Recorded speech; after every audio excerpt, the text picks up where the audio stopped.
L'interview découverte d'Europe 1. Caroline Roux, bonjour. Vous recevez ce matin Alexandre Poussin et sa fille Philae, car chez les Poussins, on voyage en famille. Embarquement immédiat pour Madagascar. Alors, je les ai attrapés au vol, les Poussins, parce que vous allez repartir avec votre femme et votre fils à Madagascar pour faire une marche et récolter des fonds pour des associations malgaches. Vous êtes venu donc avec Philae, qui a 11 ans. Alexandre Poussin, vous passez beaucoup de temps en Afrique, vous connaissez très bien l'Afrique, vous avez traversé 11 pays, c'était lors d'un précédent trek avec votre femme. Je voudrais avoir votre regard ce matin sur ces images de migrants qui viennent parfois d'Érythrée, de Somalie, qui risquent leur vie pour rejoindre un Eldorado européen. Quand vous les voyez, ces images, vous vous dites quoi ? Ça ne me surprend pas parce que j'ai marché 14 000 km en Afrique, là c'est 1600 km à Madagascar. Marcher, c'est possible à tout être humain désespéré ou porteur d'espérance. Nous, évidemment, on n'a pas le même regard sur les choses, mais je viendrai aussi, c'est évident. Personne, aucun mur, aucun barbelé ne peut arrêter un homme qui se dresse et qui marche vers l'Eldorado, parce que c'est l'Eldorado. C'est l'Eldorado, vraiment. Moi, à chaque fois que je reviens, je reviens à Disneyland, je reviens dans un supermarché, c'est juste magique. Tout est magique. La rue est magique, les feux rouges sont magiques, tout est propre, tout est nettoyé, les gens sont civils, les gens sont généreux. Vous pouvez pas savoir à quel point vous êtes généreux. Les Français, les Européens, on est merveilleux. On adore la France. Voyager, ça m'aide à aimer la France, en fait. C'est une thérapie. Alors, vous avez choisi Madagascar. Pourquoi Madagascar ? Il y a 90% de la population qui vit en dessous du seuil de pauvreté. C'est ça qu'il faut bien mesurer. J'y suis pas allé pour la pauvreté, j'y suis allé pour le hiatus, justement, entre les extraordinaires richesses de ce pays et malheureusement la pauvreté de sa population, et pour toutes les questions que ça soulève. On y est allé aussi parce que c'est francophone, donc pour les enfants c'était moins déracinant.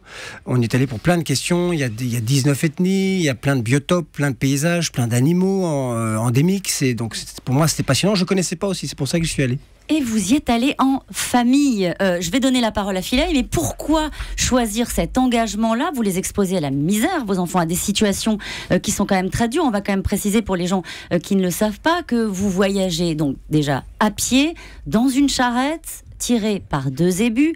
C'est une épreuve physique.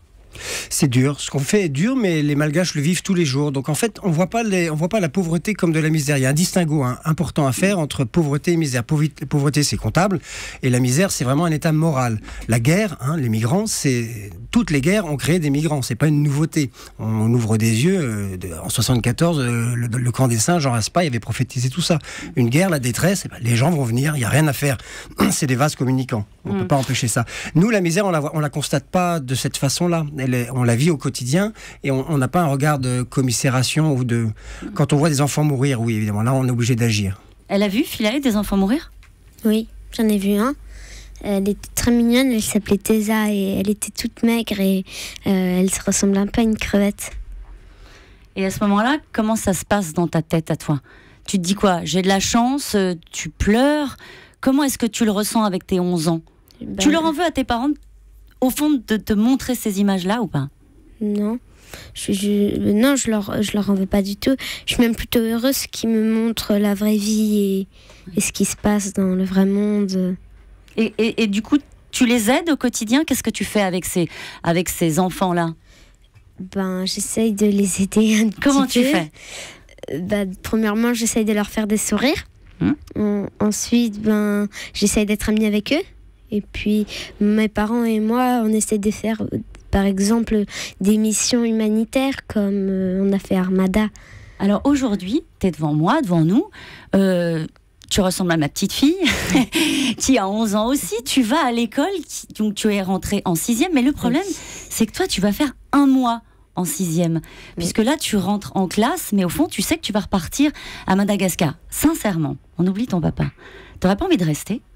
J'aime beaucoup Madagascar, j'aimerais beaucoup y retourner, mais j'admets que j'aime beaucoup la France et que je préférerais rester peut-être environ 1 mois et puis après je les rejoindrai. Qu'est-ce qui te manque ? J'imagine que tu découvres le monde comme nous on l'a jamais vu, mais qu'est-ce qui te manque de la France quand tu es là-bas à Madagascar ?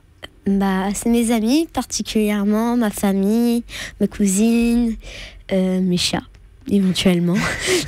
Alexandre Poussin, vous entendez ce que dit votre fille aujourd'hui ? Est-ce que vous avez des états d'âme par rapport à ce que vous leur j'allais dire imposer, c'est pas le bon terme parce que vous vivez cette aventure en famille là, mais est-ce que vous en débattez et est-ce que au fur et à mesure qu'ils grandissent, vous vous interrogez sur la suite? C'est un souci constant parce qu'on a des vrais problèmes de sécurité à Madagascar.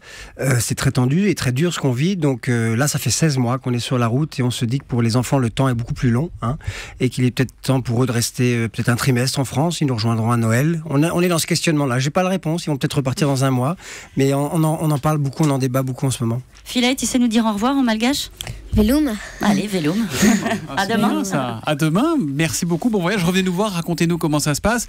L'interview découverte de Caroline Roux tous les jours après le journal de 9h. C'est une ouverture sur la vie, sur la curiosité, sur les autres. Et sur des parcours singuliers et assez exceptionnels.